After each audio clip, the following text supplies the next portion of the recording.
agora vamos entrar no mundo das artes plásticas. E não há lugar melhor para mostrar essa arte do que aqui, na Casa da Cultura Ivan Marrocos, em Porto Velho, onde acontece a exposição Coletivo do Porto, que reúne 10 artistas plásticos com suas obras e suas diferentes técnicas. Mas para explicar mais sobre as técnicas da pintura em tela, eu converso agora com João Zogby, que vai dar dicas de técnicas de pintura, tanto a óleo como acrílica. Passasse um pouco das dicas, né, e técnicas para uma pintura, tanto a óleo como a acrílico.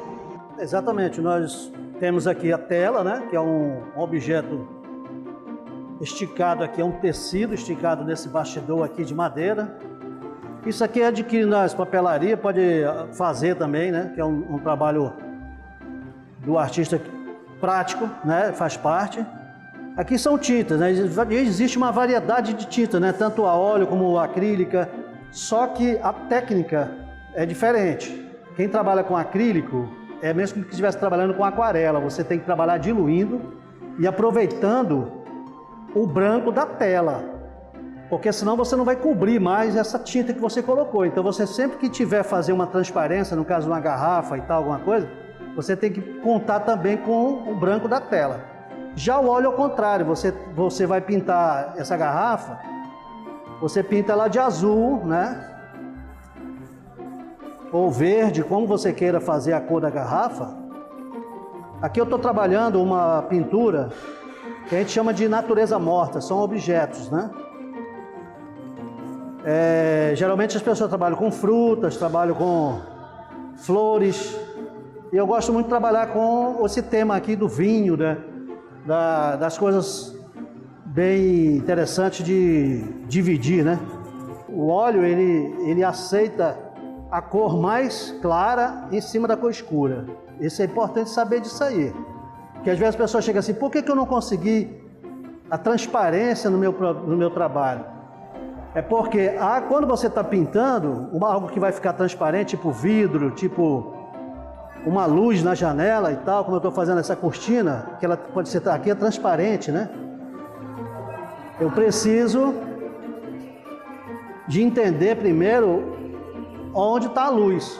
É importante saber disso. Por exemplo, a luz está contra a luz, esses objetos estão contra a luz. E saber de que lado essa luz está vindo, se é do lado direito ou do lado esquerdo, que é para você criar o volume, senão você não tem volume. A tinta fica, o objeto fica meio que a gente chama de chapado, né? Aquela cor chapada, tipo desenho animado, que você não tem volume. Agora, para você chegar ao realismo, você tem que trabalhar o volume. E o volume é a composição e a harmonia entre a luz e a sombra.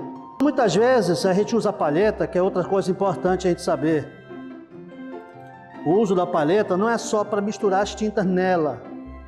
De preferência não, procure misturar a tinta na tela, no objetivo final, entendeu? Porque senão você se engana. Você, por exemplo, aqui você está pensando que vai sair um tom, né? E quando você põe na tela é outra coisa. Você pode ver que há uma mudança, né? Porque a tela, ela tem um branco, né? E vai ficar esse branco lá. E a questão dos pincéis? O pincel é interessante o seguinte, ó, o pincel eles são chatos e o redondo, né? O redondo, esse por exemplo, que é bem pequenininho, que é o 0, eu uso para assinatura, para fazer assinatura, né? Porque aí é como se você estivesse escrevendo mesmo, né? Se eu for fazer a assinatura aqui, eu vou fazer a minha assinatura, é mais fácil de fazer, né? Ó.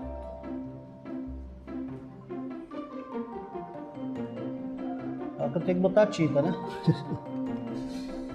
Ai, ai.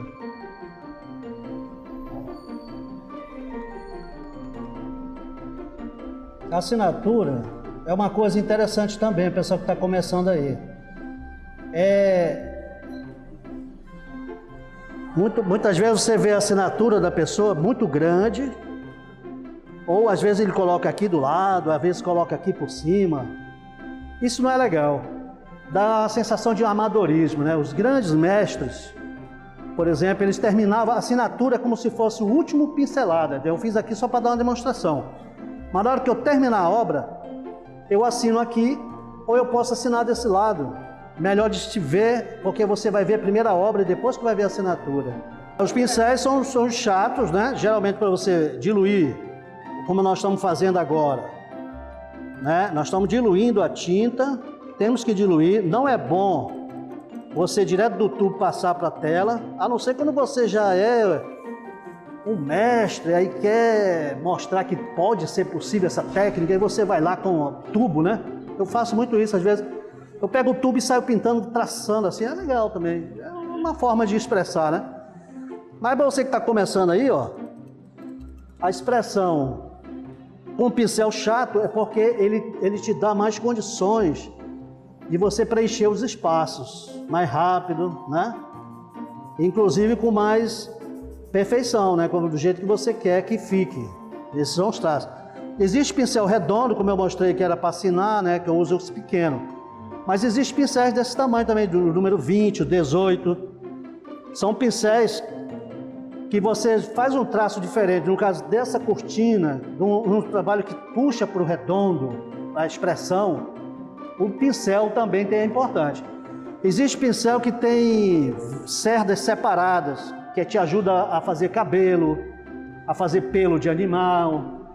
Então tem várias coisas. Isso foram os grandes artistas que foram inventando de acordo com a necessidade. Aí as fábricas, né, de olho nisso, começaram a produzir também. Então você tem uma variedade de pincéis.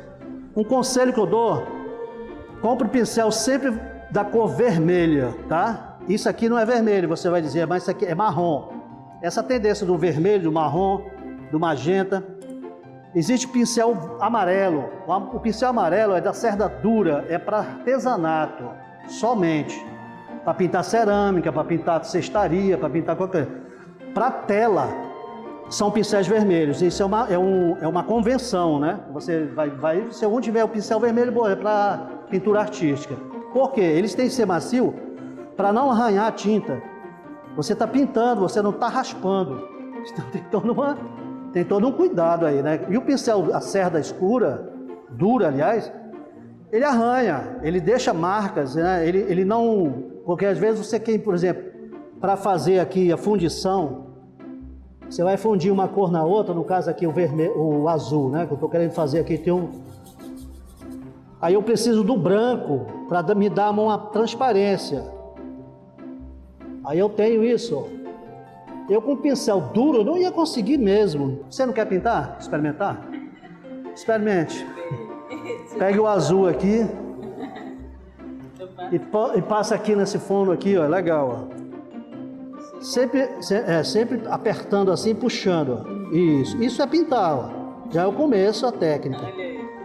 Aí quando for passar na tela, ó, você ou de baixo para cima, ou, né, de cima para baixo. Muito arriscado, né? Não, mas fique à vontade, não existe... De baixo para cima. Isso, né? exatamente. Olha aí, ó, tá vendo? Mais uma artista aí Não tem um pouquinho. no futuro. Acabou a tinta, taca a tinta mais. Muito obrigada, valeu. E sempre falo para os alunos aí que a pintura, você tem que deixar ela fluir. O que é isso? É você gostar daquilo que você está fazendo e buscar sempre fazer o melhor. Nem sempre você vai ter uma obra-prima, né? Você vai ter uma obra considerada assim uma pintura, mas não é uma obra de arte, uma coisa fenomenal, né? Um negócio assim que vai chegar aí próximo da história da Mona Lisa, algo assim, né? Mas o tempo, quem sabe, né? Qual tempo em média que leva assim para concluir um trabalho? Dependendo do tamanho. Depende do tamanho também da inspiração, né? Às vezes você está com uma ideia e não quer deixar ela fugir, aí você chega em casa, espalha as tintas, pincel e começa. Aí você leva 2, 3 horas, 4 horas, quase está pronto. Mas as pessoas ficam pasmas quando eu falo assim, eu tenho obra que durou 20 anos, 15 anos, tem obra que hoje está fazendo 4 anos. Mas por que isso? Você não gostava de fazê-la? Não, é porque a evolução técnica não era para aquela hora. Às vezes eu tenho, por exemplo, uma coleção de 20 anos que é sobre o zodíaco. E é um surrealismo perfeito, acadêmico misturado com sonhos, com ideias, né, transcendentais até. Mas quando eu fiz os primeiros, há 20 anos atrás, eu não gostei. Eu não achava que a minha técnica estava de acordo. Aí hoje eu retomei, nossa, cheguei a arrepia. Então, quer dizer, eu tive a paciência, né, e a fé também, né, de estar aqui vivo, contando história e acreditando que vou fazer essa coleção agora com a técnica que eu tenho, com a evolução técnica, com a evolução espiritual, com a evolução psicológica, porque muitas vezes você tem a ideia, mas não tem o bom senso nem a preparação psicológica para fazer essa obra. Por isso que às vezes você não fica feliz com a obra, porque você está sonhando com uma coisa, mas não está saindo aquilo que você está sonhando.